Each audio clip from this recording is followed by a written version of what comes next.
ዘጸአት ምዕራፍ 1 ቁጥር 12 ላይ የእስራኤልን ሕዝብ ባስጨነቋቸው መጠን ይበዙ ነበር ይላል መጽሐፍ እግዚአብሔር ቃል ሲናገር።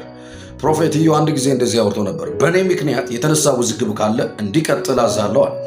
ውዝግቡ ይቀጥላል፣ ድሉም ይጨምራል። ስለዚህ አንድ ነገር ነው ማምነው እኔ፣ ነውጥ ከሌለ ለውጥ የለም፣ የሚገፋ እጅ ከሌለ ደግሞ መራመድ የለም። ስለዚህ ፕሮፌት ኢዩ ጩፋ ብቻውን አይደለም፣ ከበስተጀርባው ብዙ አሉ የሚያገለግሉ፣ ከጎኑ የሚቆሙ ሰዎች አሉ።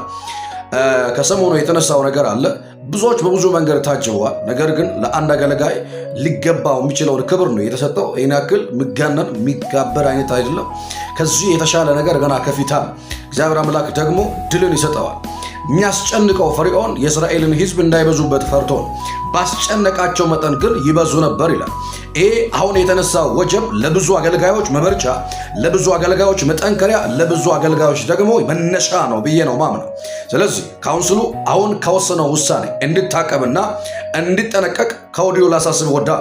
በቀጣይ በብዙ መስራት የምንችለው ትልልቅ ስራዎች አሉ። እግዚአብሔር አምላክ ደግሞ ከኛ ጋር ሆኖ ይሰራል። ነቢያቶች ይቀንሳሉ በተባለው ጊዜ እየጨመሩ እየበዙ እየሰፉ ይሄዳል። ምድርቱ ታልፎ ተሰጥቶናል።